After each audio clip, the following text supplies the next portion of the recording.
Hola, ¿qué tal? ¿Cómo están? Escuchas de Yo Somos. Me da mucho gusto saludarlos. Estamos por grabar un episodio de este podcast. ¿Y qué creen? Que vamos a hablar justamente de los podcasts.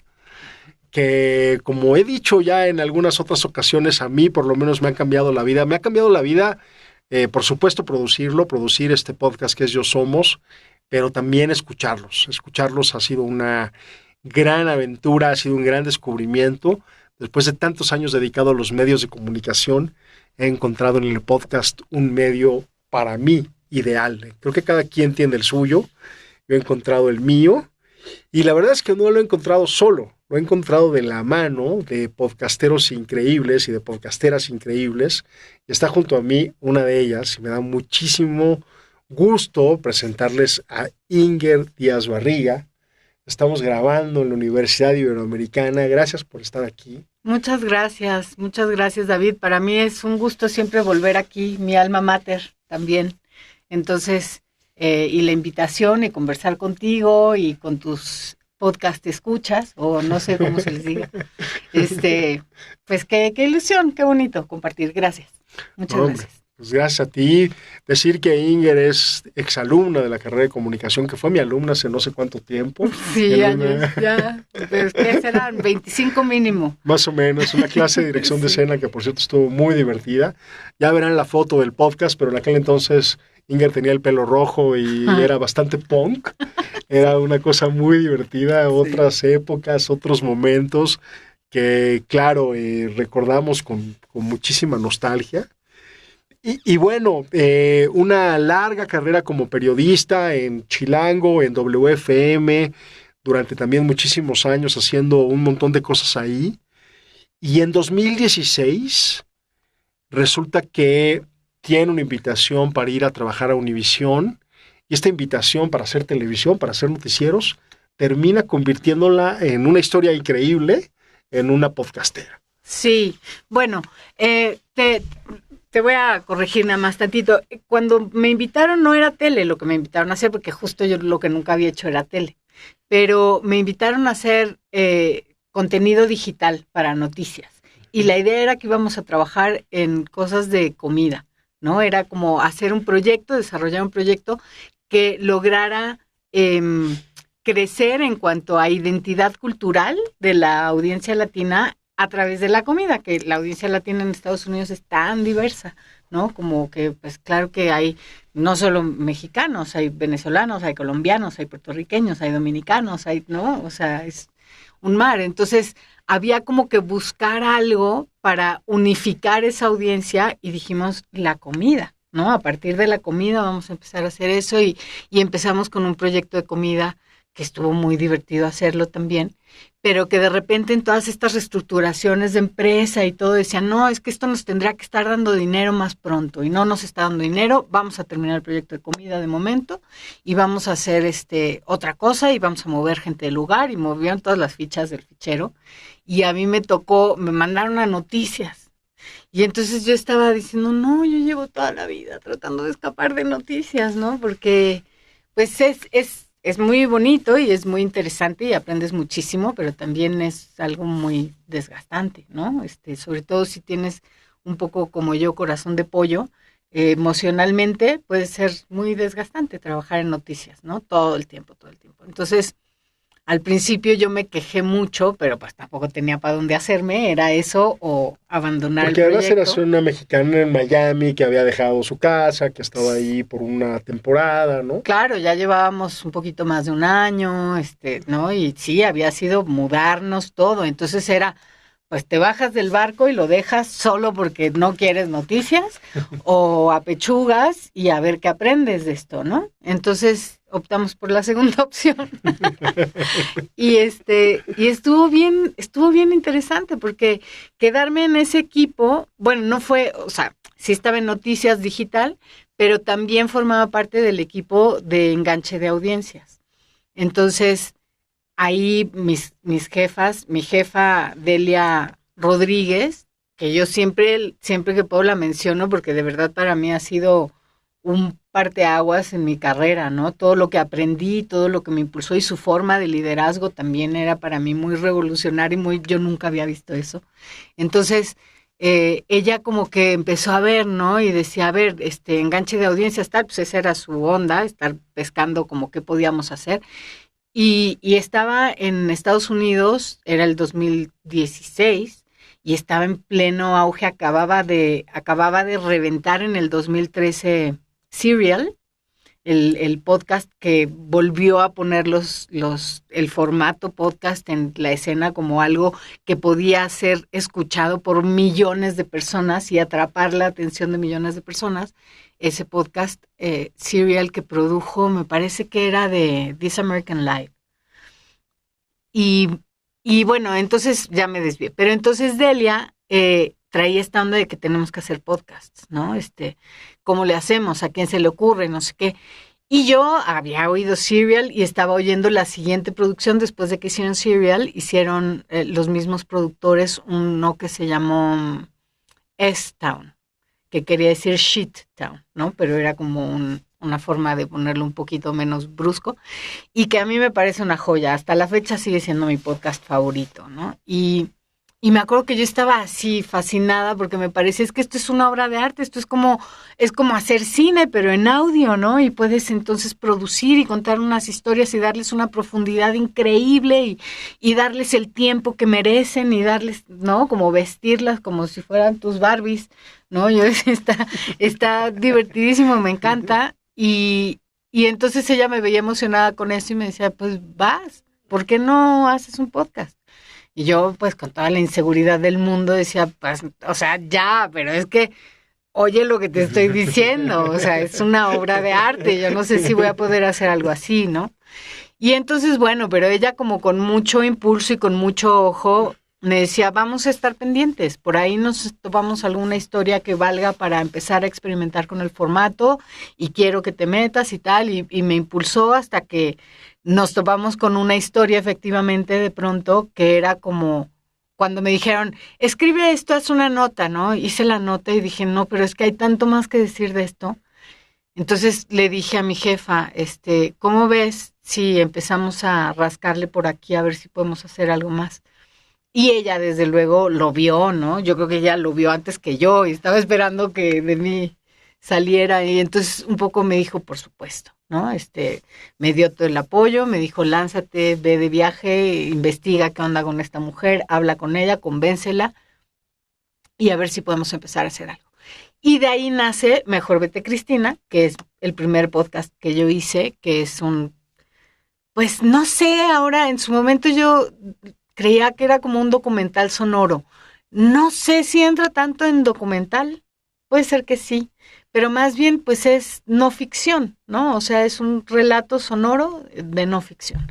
Y fue una experiencia increíble, ¿no? Me cambió la vida, fue como por todos lados, en lo personal, ¿no? Me retó a ser la narradora que siempre había querido ser y no había podido, ¿no? Como limitada un poco en lo que, pues sí, en los marcos que te pone el periodismo formal y el diarismo, digamos, ¿no? Los tiempos de entrega y el correr, y pues no te da tiempo nunca de profundizar demasiado, vas a la nota, ¿qué es lo que quieres decir? Al grano, cuándo, cómo, por qué es importante, y ya, bye, síguele a la que sigue.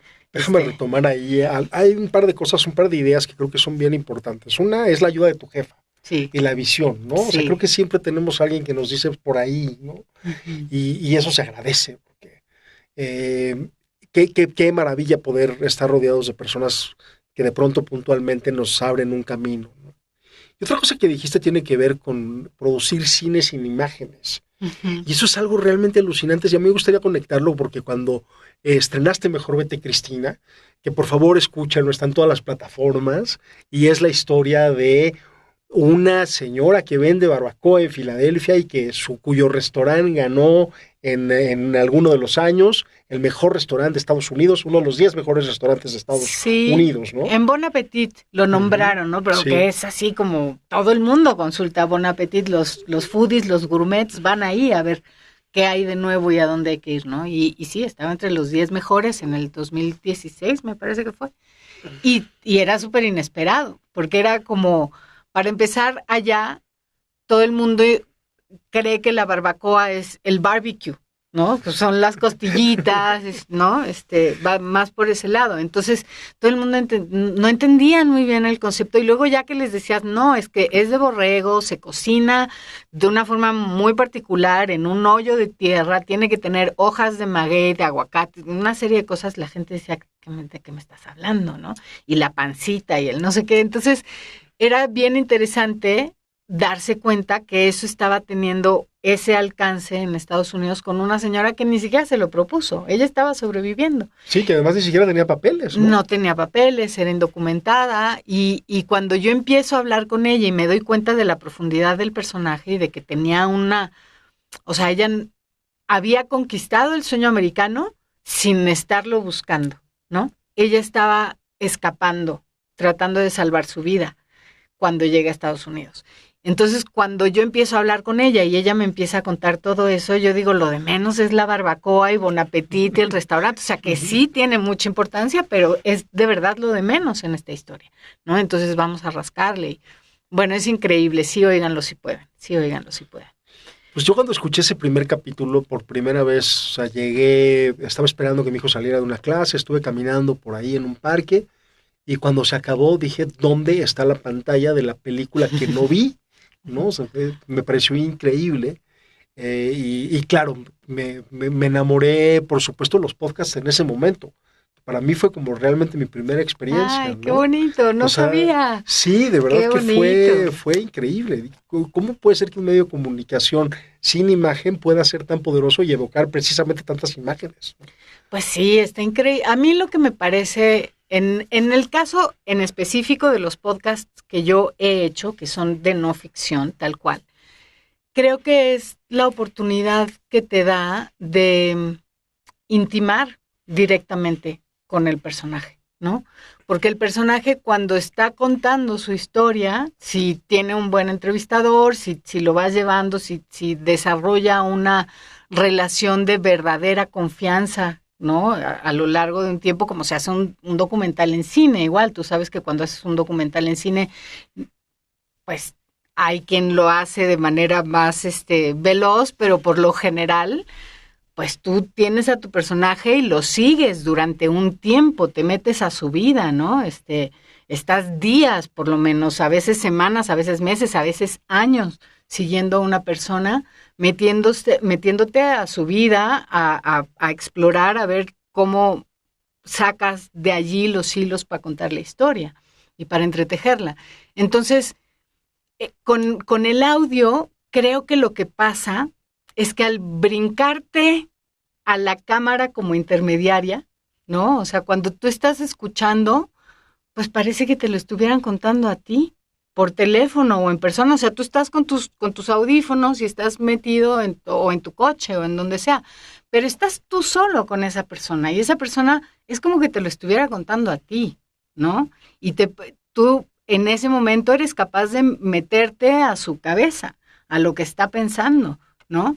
Y si además consigues que toque tus emociones, dejarte, ¿sabes? O sea, escuchar con el corazón abierto para que lo que te están contando te toque la emoción y te mueva la emoción a ti también, pues la experiencia de verdad es muy intensa, puede ser muy intensa, ¿no? A mí la gente de pronto en ese podcast que hasta la fecha me sigue regalando satisfacciones cada tanto, me topo a alguien que me dice, oye, lo oí, y no pude parar de oírlo, quería conocer a esta mujer, terminé y me metí de inmediato a internet a buscar fotos, a ponerle cara, ¿no? Porque yo siento que la quiero y ahora quiero ir a Filadelfia y conocerla y ahora quiero comer su barbacoa. Y Acapulhuac, ¿no? Dime dónde está, exacto, dime dónde está la barbacoa de su familia en el Estado de México, en Acapulhuac, justamente.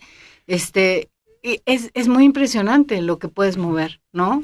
Las fibras que puedes mover. Y en esa época, la verdad es que en español todavía no había casi producciones que se arriesgaran en ese intento, ¿no? Como de decir, vamos a contar una historia de largo aliento bien contada, de manera que tenga un impacto en la gente que la oiga, ¿no? Que no simplemente te quedes con la noticia, que es lo que pasa mucho, decía antes, con el diarismo y con todas estas otras formas y otros formatos, que a veces pues por la falta de tiempo, por la falta de recursos, a veces te quedas simplemente con el dato, ¿no? De no, pues es que lo de los migrantes sí está cañón, o sea, cruzan tantos miles de personas cada año y se quedan muertos en el desierto. Y, sí, la imagen puede ser horrible, pero cuando te lo cuenta alguien que lo vivió, ¿no? Y que tuvo como esa experiencia y te lo cuenta de primera mano y estás oyendo cómo le tiembla la voz cuando se acuerda del miedo que sintió o de los coyotes. De los coyotes o del coraje que la hacía seguir y no darse por vencida cuando creía que se iba a morir de sed o de frío en medio de la noche a la quinta vez que los regresaban y no podían pasar de una zona donde había patrullas fronterizas y helicópteros y cosas, pues hasta ese momento dimensionas, ¿no? Lo grave que es que miles de personas cada año hagan esa travesía y miles de ellos también se queden muertos en el desierto, ¿no? Ahí ya lo dimensionas totalmente de otra forma. Tiene cara y tiene la voz de alguien que ya te importa. Para ese momento ya quieres a Cristina. Sí, ya estás enamorado de Cristina y de su fuerza y de su, ¿no? Entonces, sí, para mí fue como, para mí sí, mi vida profesional es un antes y un después de empezar a producir este tipo de trabajos. Fíjate que a mí me es importante decir que este podcast es muy escuchado por personas que están estudiando, que se dedican a la comunicación, a la mercadotecnia, al periodismo, ¿no? Y creo que algo importante también me gustaría pegarlo. Cuando nosotros estudiamos, el Internet ni siquiera existía. Yo me acuerdo que tú contabas que en alguna clase llegó una de las profesoras, precisamente Gaby Berget, a decir, el Internet es lo que viene y va a cambiar al mundo. Sí, y nadie la peló, todos, sí, claro. No, bueno, todos con cara de qué nos está hablando, ¿qué habla? ¿No? ¿Qué es eso? Era nuestra primera clase y nos dijo, ¿saben qué es? Levante la mano, ¿quién sabe quién es Internet? Nadie.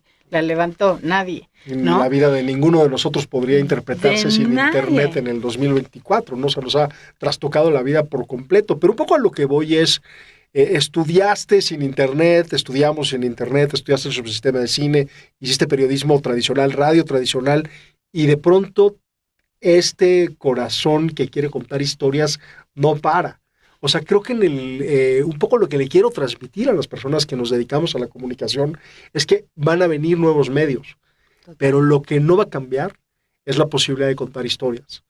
Y creo que de eso se trata. De eso se trata y cada vez es más importante entender que estas historias que contamos finalmente llegan a millones de personas y construyen identidades, ¿no?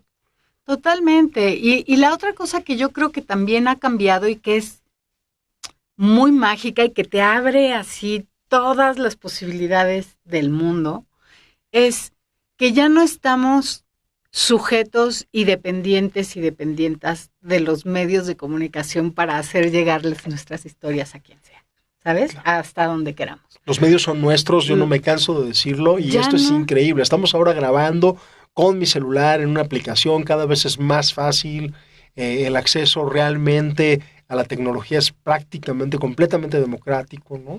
Y cada vez va a ser más fácil. Y lo que también se empieza a depurar de alguna manera con este algoritmo que a veces nos asusta, ¿no?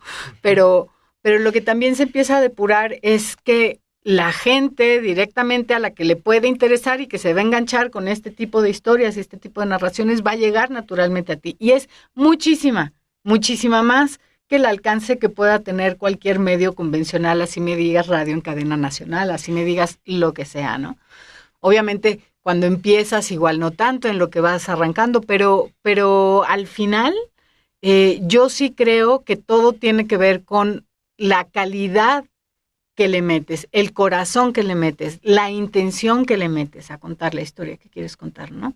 O sea, que implica todo eso, que implica que te responsabilices de convertirte en una buena contadora de historias o un buen contador de historias, en aprender de storytelling, en entender qué es lo que quieres contar, en entender para qué lo quieres contar, en entender a quién se lo quieres contar, ¿no? Y qué va a obtener esa gente de escuchar esta historia. Pero eso ya es un trabajo como interno, casi te diría, ¿no? O sea, eso es un trabajo contigo, de desarrollo tal cual. Pero los medios los tienen y van a tener mejores, no me queda duda. O sea, si a nosotros en 25 años se nos volteó el calcetín como se nos volteó, ¿sabes? No quiero ver lo que les va a tocar a estos jóvenes, ¿no? Está increíble. Más bien sí quiero verlo y sí quiero oírlo. Wow. Tu profesionalismo y el corazón que le pones te llevó a ganar un premio que creo que fue muy importante, y no tanto por el premio, sino, bueno, por el premio en sí, por supuesto, pero también por todas las posibilidades que abre. Entonces, cuéntanos un poquito el premio de Mejor Vete Cristina. Mejor Vete Cristina ganó en el 2018 el premio Ortega y Gasset en la categoría multimedia, que es, o sea, la importancia de ese premio en ese momento, creo, fue que no había reconocimiento desde el periodismo en esa época del formato podcast, ¿no? Era como, de hecho, cuando yo lo quise inscribir, me acuerdo perfectamente que mi jefe me decía, mételo a los Ortega. Y yo le decía, es que no hay categoría para audio, ¿no? O sea, existe la categoría fotografía, la categoría texto y la categoría, ¿cuál era la multimedia? Pues, pero multimedia quería multimedia, ¿sabes? O sea, como, y yo le decía, y esto es pues solo audio. Y me decía, no, pero nosotros hicimos una fotogalería y lo pusimos en el sitio, así que califica multimedia, mételo a multimedia. Pues yo lo metí diciendo, a ver, no lo veo. Incluso les hablamos a la gente del jurado, o sea, no del jurado, a los organizadores del premio, como para decir, oigan, queremos meter esto, no sabemos, no, pues creo que no hay categoría, si acaso multimedia, pero a ver si. Entonces, bueno, al final lo metimos ahí y ganó, ¿no? Entonces, como que la sorpresa era esa en ese momento, y para muchos periodistas en español todavía, de este lado, por ejemplo, en México, yo me acuerdo de en el 2017, que fue cuando se estrenó el podcast, haber enviado mails, ¿no? Estar así, persona por persona, mensajes de WhatsApp, mensajitos de Facebook, de lo que fuera, diciéndoles a todos, oigan, estrené un podcast, ¿no? Aquí está la liga, óiganlo, a ver qué les parece, tal. Y de verdad, amigos periodistas míos, no digas gente que no tenía nada que ver con eso, amigos periodistas me contestaban diciéndome, ya, me metí, pero no lo veo. O sea, no se ve nada. Hay unas fotos y hay no sé qué, y hay unos textitos chiquitos, pero no encuentro el reportaje. Me decían, no es reportaje, es un podcast, se oye. Ah, pero ¿cómo? ¿Dónde se oye? Yo, no, pues le picas, o sea, era como, ¡ay! Nadie sabe, ¿no? O sea, sí era como todavía estaba muy verde todo. Pero bueno, ya te digo, no existía la posibilidad y no se veía como tan naturalmente como se ve ahora la posibilidad de hacer periodismo a través de este formato. Entonces, lo que estuvo muy bueno y para muchos, o para mí, pues, se leyó como la importancia de este premio, era decir, tenemos un nuevo formato para hacer historias profundas, ¿no? Que nos den tiempo de explayarnos en todas las capas que puede tener una historia y de verdad conseguir un impacto verdadero, que es lo que está pasando ya cada vez más con el formato, ¿no? Ahorita en Estados Unidos hay un podcast que se llama Sold a Story, es como nos vendieron la historia, sería la traducción al español, que está, o sea, es la historia de más impacto en los últimos años del periodismo gringo, digamos, porque es una historia que tiene que ver con la educación en Estados Unidos y con cómo una metodología de educación para aprender a leer, pues la llevaron a cabo durante décadas en Estados Unidos y resulta que es una metodología que ha sido desmentida por un montón ya de estudios de neurociencia y de todo, y la siguieron usando, y entonces ahora pues podría sospechar después de oír eso que hay millones de norteamericanos que tienen problemas de comprensión lectora porque les enseñaron mal a leer. Entonces todas las escuelas de todos los distritos escolares de Estados Unidos están súper agobiadas porque hay que cambiar estos métodos y hay que, ¿no? Y ha tenido un impacto increíble. ¿Por qué? porque se dieron la oportunidad de meterse a la investigación hasta la cocina y de desarrollar esa investigación a lo largo de, no sé si 2 años o 3 años, y ir con todo mundo, pero ir con las que desarrollaron el método en Nueva Zelanda y también ir con los maestros, pero al mismo tiempo ir con la editorial, y se acaban de dar cuenta que también, obvio, había un negociote detrás de eso, ¿no? Había mucha gente beneficiándose económicamente de eso. Pero bueno, el punto es el impacto que puedes lograr con este formato es de verdad muy, muy, muy impresionante. ¿Y qué pasó después de Mejor Vete, Cristina? Bueno, ok, regresémonos, perdón. Después de Mejor Vete, Cristina, pues eso, nos ganamos ese premio. Yo, obviamente, ya dije, no quiero hacer nada que no sean podcasts, ¿no?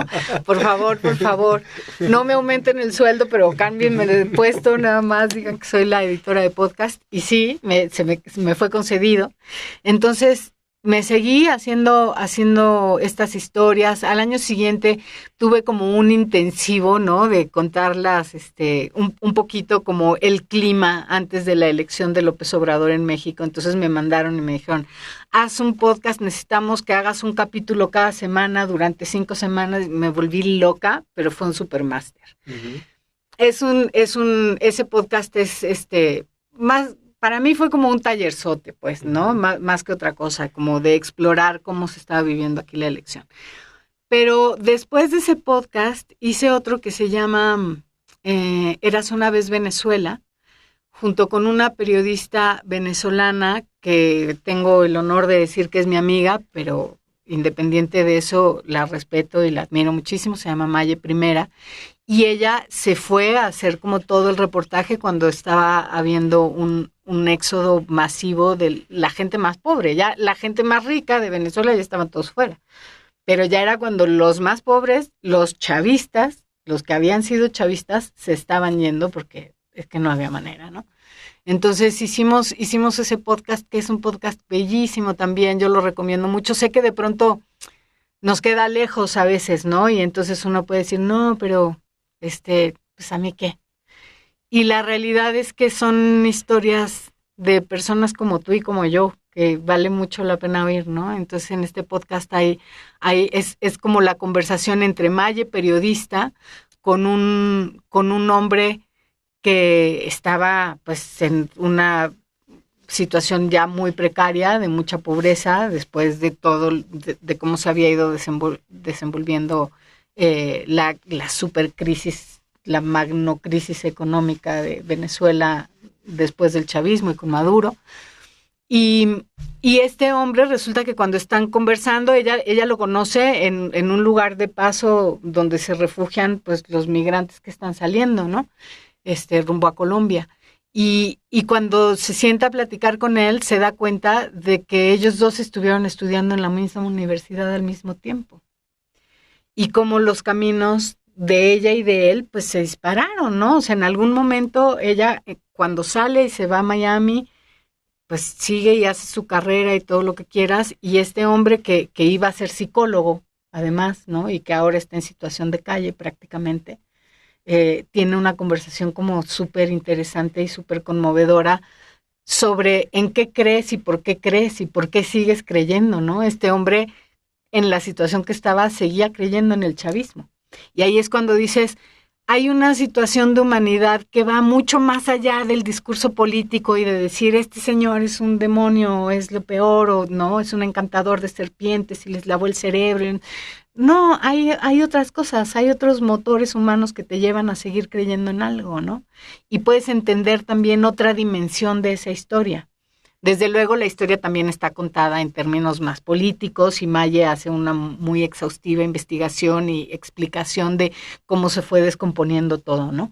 Es un podcast bien bonito también, yo les recomendaría que lo escuchen. Y la migración otra vez presente, ¿no? Y la migración otra vez presente, sí, siempre. Pues es uno de los graves problemas de la época que nos está tocando vivir, ¿no? Y si mal no recuerdo, luego hiciste algo relacionado con el feminismo, ¿no? Sí, después de eso vino en el 2020, hice Calladitas Nunca Más, que también es un podcast del que me siento orgullosísima y al que le tengo mucho, mucho, mucho, mucho amor.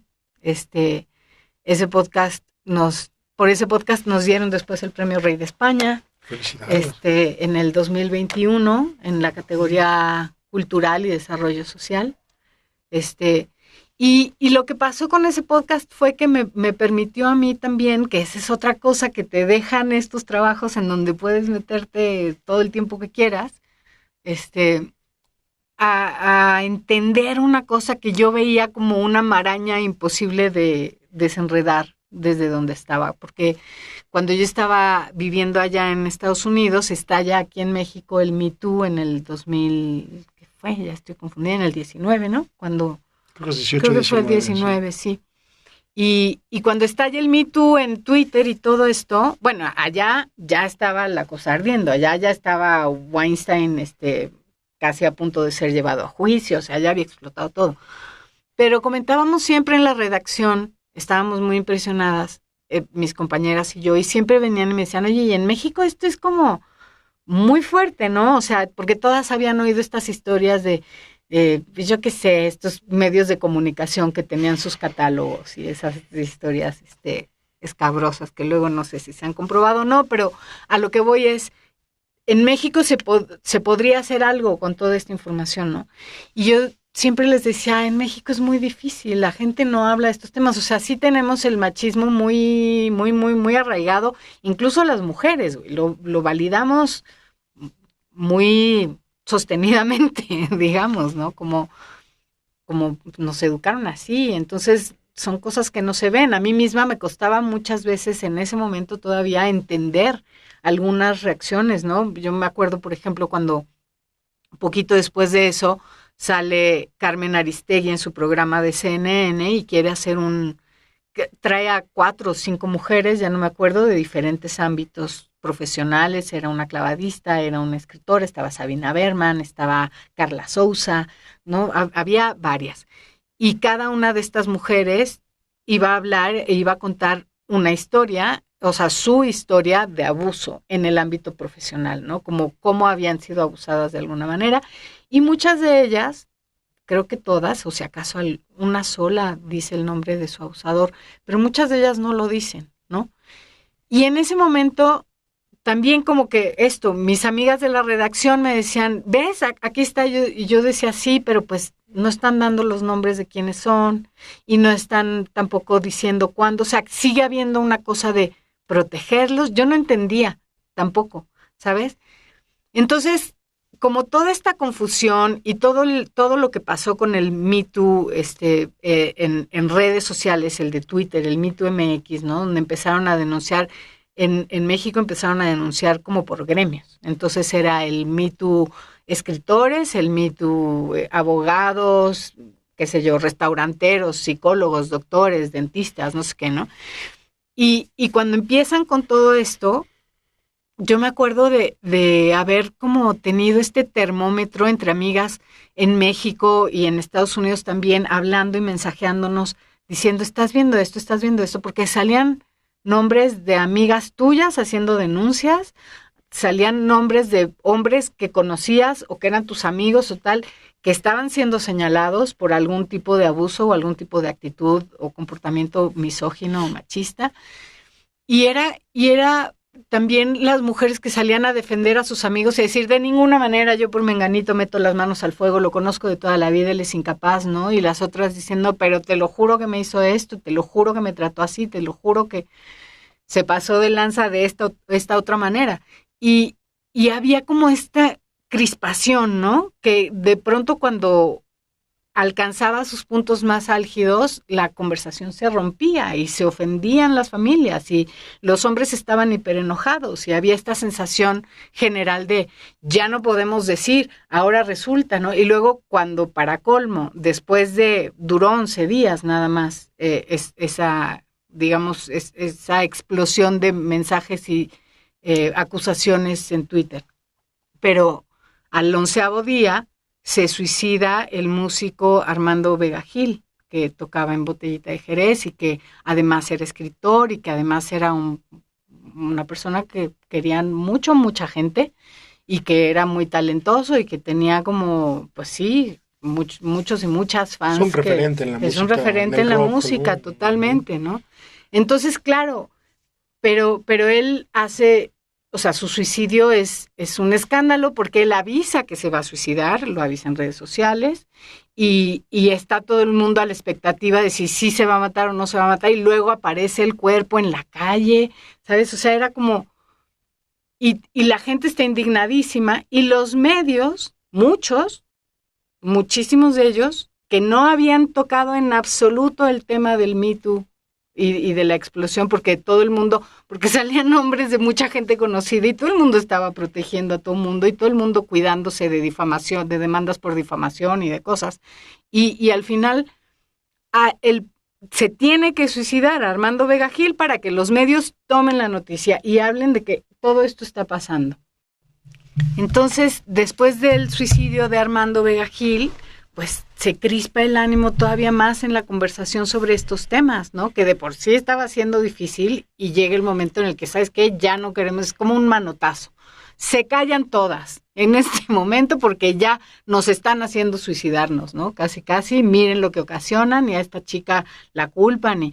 Entonces es como a la chica que hizo, porque esto creo que no lo dije, pero claro, Armando Vega Gil se suicida luego de que una chica dice que la acosó o que le hizo insinuaciones sexuales cuando ella era una adolescente y él tenía más de 50 años. Entonces, a raíz de eso, de este manotazo, pues la conversación se tensa todavía más, ¿no?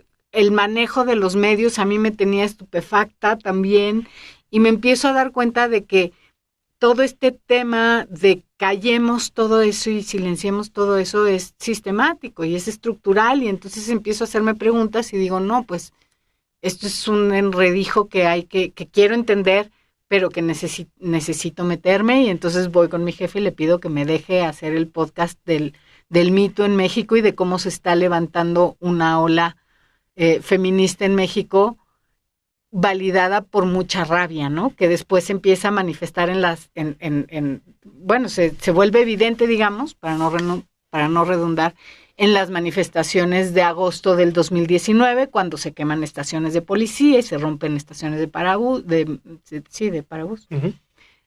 Metrobús. De Metrobús, perdón. Entonces, bueno, el chiste es que para mí investigar toda esta historia me lleva también a encontrarme con las nuevas olas del feminismo, a entenderme yo como mujer. Es un trabajo personalísimo, es un viaje muy personal, y creo que por eso conecta muy bien con muchas mujeres, porque creo que fue el viaje de muchas mujeres de mi generación, que no estábamos todavía tan conectadas como las chavitas, ¿no? Con estas nuevas ideas y estos nuevos discursos. Y te conectas incluso como hombre, ¿no? Porque dices, bueno, ¿por qué está pasando esto? ¿Qué hay detrás? ¿Qué hay detrás de estas protestas? ¿No? Porque, como dices, uno se acerca a ellas después de los escándalos, uh-huh, ¿no? Pero ¿dónde están esas personas? Sí. Como tú y como yo, que están de alguna manera tan enfurecidas. Sí. ¿Y por qué? ¿Y por qué no? Y entender esa rabia y validarla, pues también tuvo como un impacto fuerte en otras audiencias, que fue un poco lo que reconoció el premio Rey de España, ¿no?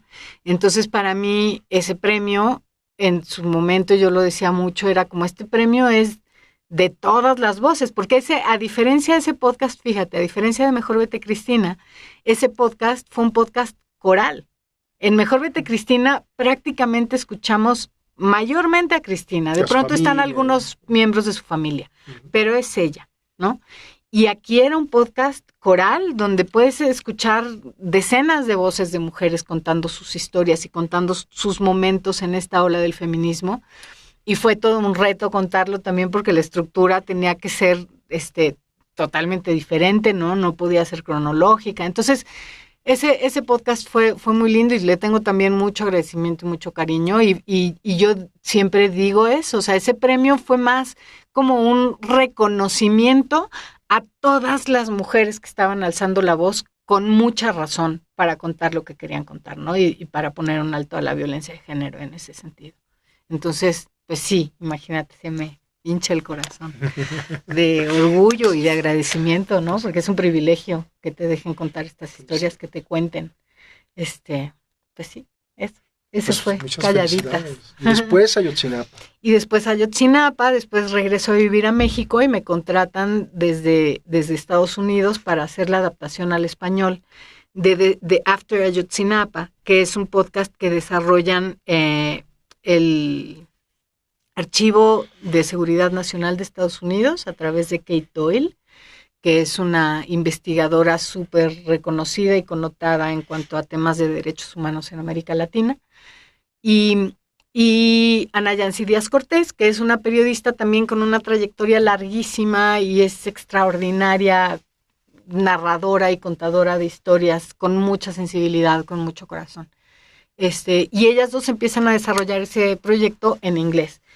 Y se dan cuenta de que para los, digamos, los outputs que tienen ellas, es decir, las plataformas donde lo van a publicar y donde lo van a distribuir, que es Reveal en Estados Unidos, pues no tienen espacio como para explayarse mucho y que también a la audiencia estadounidense le importan ciertas cosas, pero no se van a meter hasta la cocina en algo tan complejo como es el caso Ayotzinapa en México. Y buscan a alguien que lo haga en español y que pueda como darle la profundidad que ellas quieren, porque Ana Yancy es mexicana de origen, vive en Estados Unidos hace mucho tiempo, pero ella es mexicana. Y Kate tiene un lazo muy fuerte con toda la región y con México en particular, entonces, y con el caso en particular también. Entonces, les importaba mucho, o sea, ellas mientras más van investigando y más se van dando cuenta, dicen, en donde no podemos permitirnos que esto no se escuche es en México. O sea, en México tenemos el compromiso moral de que esto se oiga, vamos a buscar la manera de hacerlo en español. Y la productora con la que se asocian me busca a mí para que yo me haga un poco cargo de ese proyecto editorialmente hablando, ¿no? Entonces, para mí trabajar con ellas fue increíble, fue también como un ejercicio,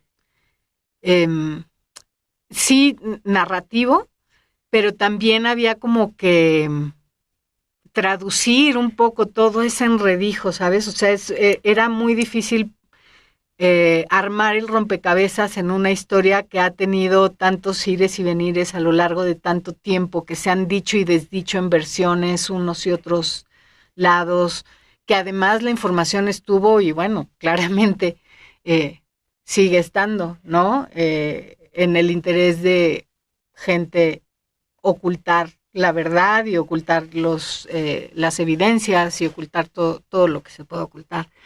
Entonces, y eso no ha cambiado ni siquiera con el cambio de gobierno. No, parecía que sí.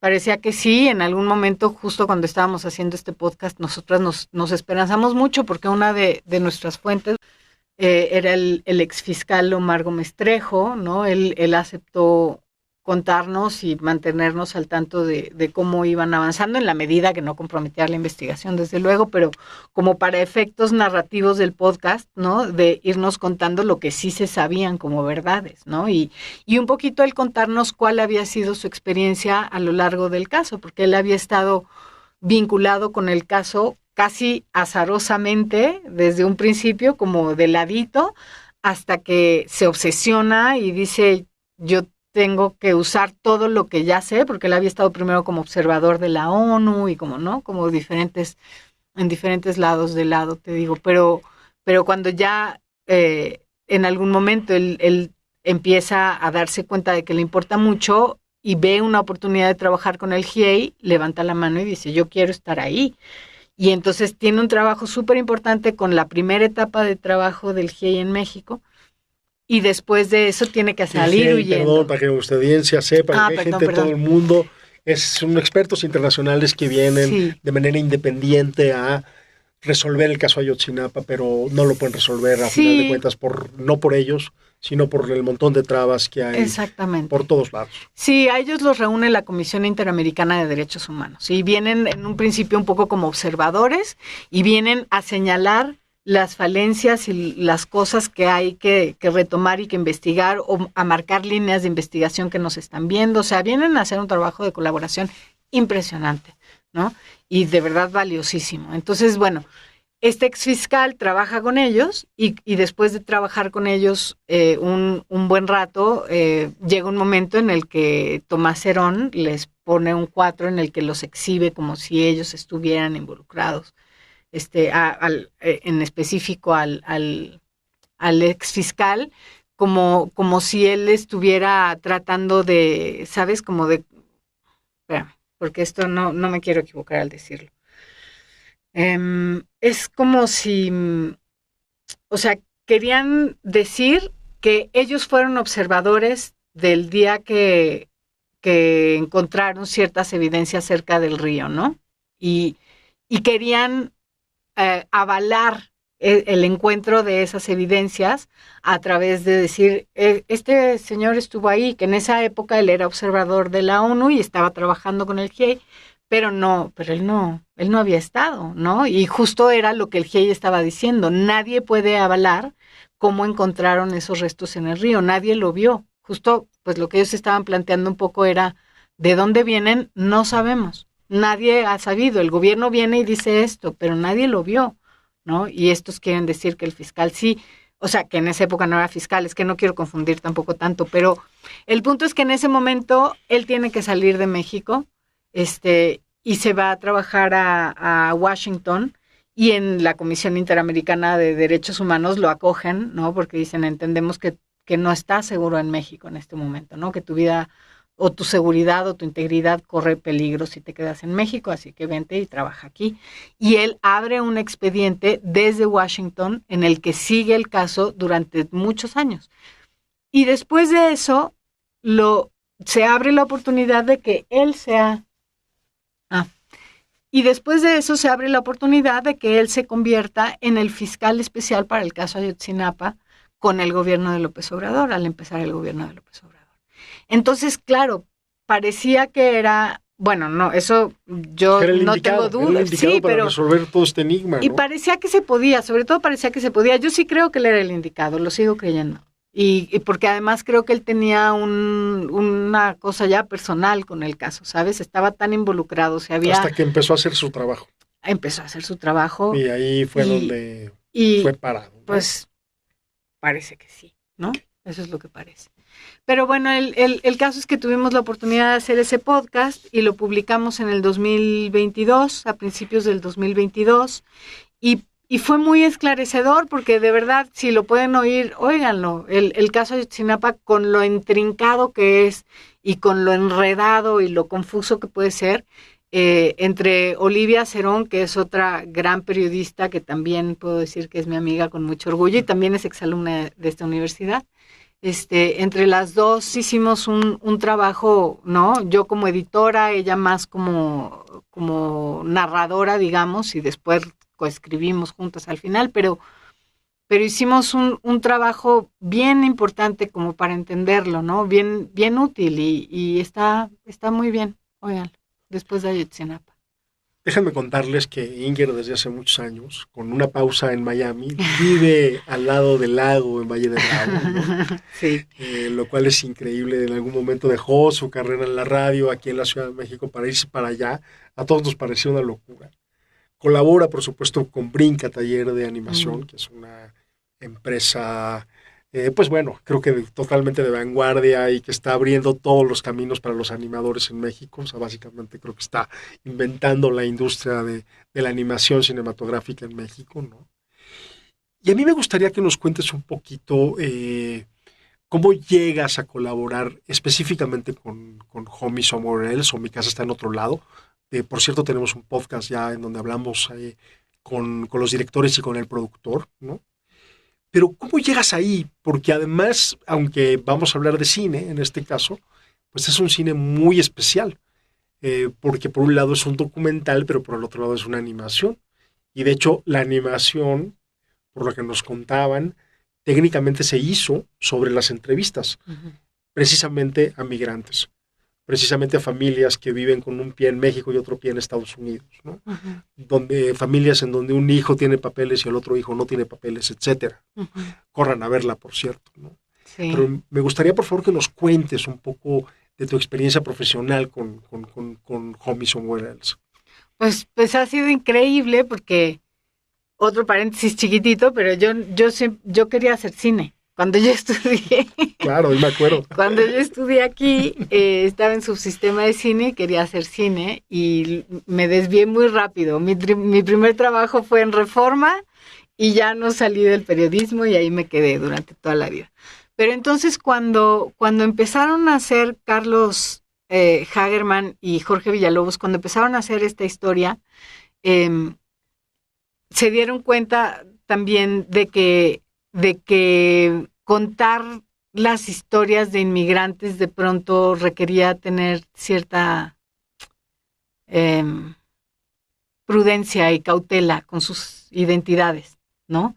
Y entonces ahí fue un poco también que empezaron a decir, bueno, y ellos desde luego, desde la animación, descubrieron también ¿no? Como los alcances de contar historias que pueden ser como muy serias o muy duras a través de animaciones que de alguna manera te dan otras capas, ¿no? De la historia y que te ayudan un poquito a dimensionar otras, pues sí, tal cual, otras capas. Entonces, bueno, cuando ellos empiezan a hacer esto es porque estamos en Estados Unidos cuando de repente gana Trump las elecciones.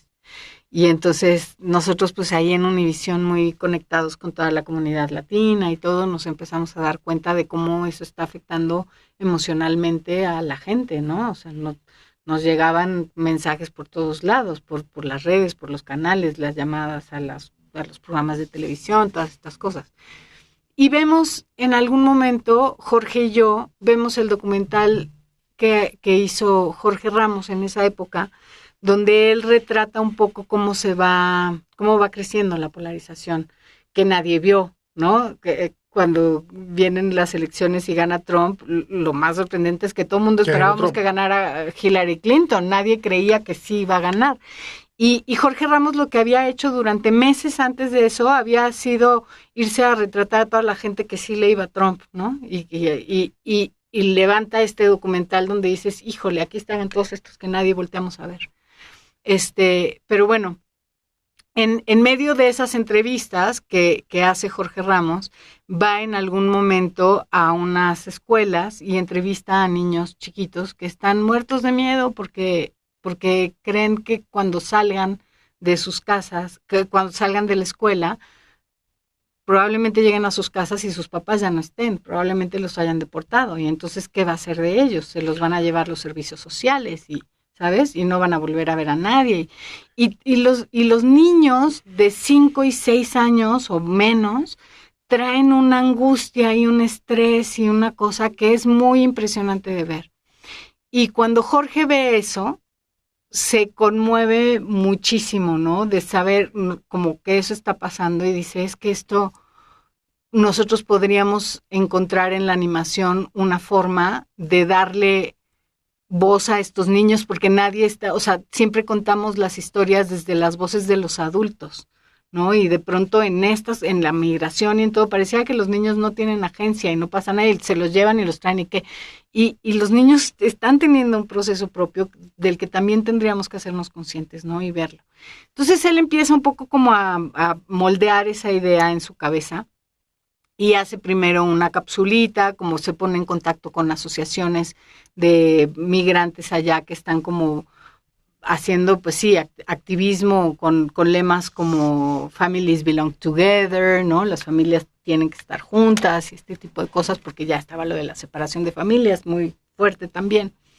Entonces, a partir de eso, su idea va creciendo, conoce a Jasmine, que en Home Somewhere Else hay 3 historias. La primera historia es de una niña, justamente, que se convierte en activista a los 11 años. En medio de este clima, esta niña, que es la única de su familia que tiene papeles, que tiene la nacionalidad norteamericana porque nació en Estados Unidos, decide hacer activismo tal cual y meterse a ver qué puede hacer porque ella investiga y ve en la Constitución de Estados Unidos que por ser estadounidense ella tiene derecho a la persecución de su felicidad, así lo dice ella, ¿no?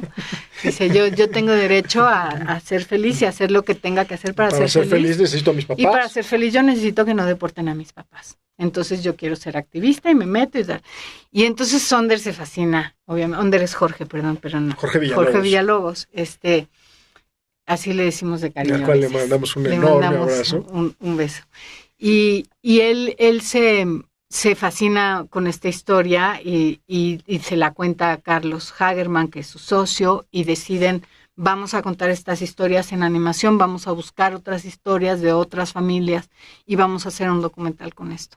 Y entonces, cuando ellos ya de pronto siguen con eso y desarrollan todo y ya van a empezar la producción, ya tienen entrevistas, ya tienen todo, y van a empezar la producción, la editora que iba a trabajar con ellos les cancela de última hora por alguna situación fuera de su control, no recuerdo qué, y ellos dos empiezan a entrar como, ¿qué hacemos? Porque tenemos, ya les habían dado el apoyo de IMCINE, ya habían metido una carpeta y les habían dado el apoyo y se habían quedado sin editora. Y en este proceso de documental animado, lo primero que tienes que hacer, o sea, la edición es lo primero, no es lo último, al revés de en otras circunstancias, aquí la edición es lo primero porque partes de un audio y sobre ese audio vas a animar, ¿no? Entonces en ese momento yo como que lo veo muy claro y le digo a Jorge, oye, si les sirve, yo puedo intentar ayudarles a hacer la edición en audio, ¿no? Porque pues llevo haciendo edición de audio los últimos 4 años, contando historias a partir de allí, y creo que tal vez les puedo dar un input que les sea útil y ya, y él como que de inmediato me dijo, claro que sí, como no lo había pensado, por supuesto, vamos a hacerlo. Carlos estuvo de acuerdo. Y entonces yo todavía alcancé a ir a entrevistar con ellos a Jasmine en Miami, ¿no? Y pudimos un poquito ahí darle forma, y después la segunda historia es la historia de 2 hermanas que están entrando a la adultez apenas y que una tiene papeles y la otra no tiene papeles, y pues esa sutil diferencia está separando sus vidas. 2 hermanas que se adoran y que quisieran estar juntas todo el tiempo, tienen diferentes oportunidades por su estatus migratorio y tienen que tomar diferentes decisiones, ¿no? Y la tercera historia es de un chico que lo deportan finalmente después de vivir toda su vida en Estados Unidos, de crecer allí. Llega un momento en el que lo deportan a los 20 y pocos años, me parece, y de pronto él tiene que empezar su vida en México sin conocer nada ni a nadie, ¿no? Y la experiencia de la deportación y de la separación familiar es muy fuerte, pues. Pero de todo esto, como que yo no me imaginaba que el audio fuera a ser mi camino para regresar al cine, que era lo que yo quería hacer en un principio, ¿sabes? Totalmente. Y de eso se han desprendido otras cosas. Ahora estoy otra vez trabajando en otro documental animado en el que estoy volviendo a hacer edición de audio para contar historias que van a salir en cine en algunos años seguramente, porque esos procesos son más largos.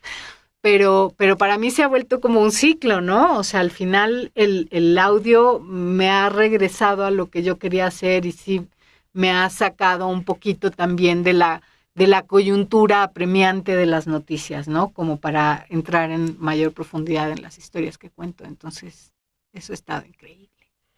Inger, muchísimas gracias. Muchísimas gracias a todos los escuchas por esta conversación, por haberse quedado hasta acá.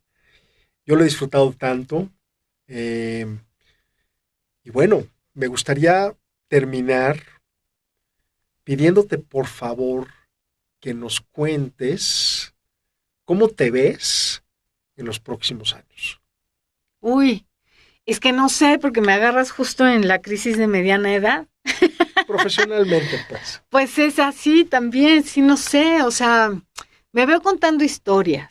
O sea, eso yo creo que ya no, pues ya no lo voy a poder dejar de hacer, ¿no? Me veo explorando el formato en otro tipo de cosas, porque me ha gustado mucho hacer documental sonoro y estos relatos de no ficción, pero también creo que las posibilidades son infinitas, o sea, que se pueden hacer verdaderas obras de arte sonoro a partir de escuchar las historias de la gente. Entonces, no sé si voy a seguir haciendo documentales solamente, pues es lo que quiero decir. Quisiera explorar un poco más el arte sonoro en otras dimensiones, ¿no? Me encantaría poderte decir que quiero hacer música, pero eso ya lo veo más difícil, como para complementar los escenarios sonoros de mis trabajos. Pero sí, me veo explorando, me veo en una exploración continua.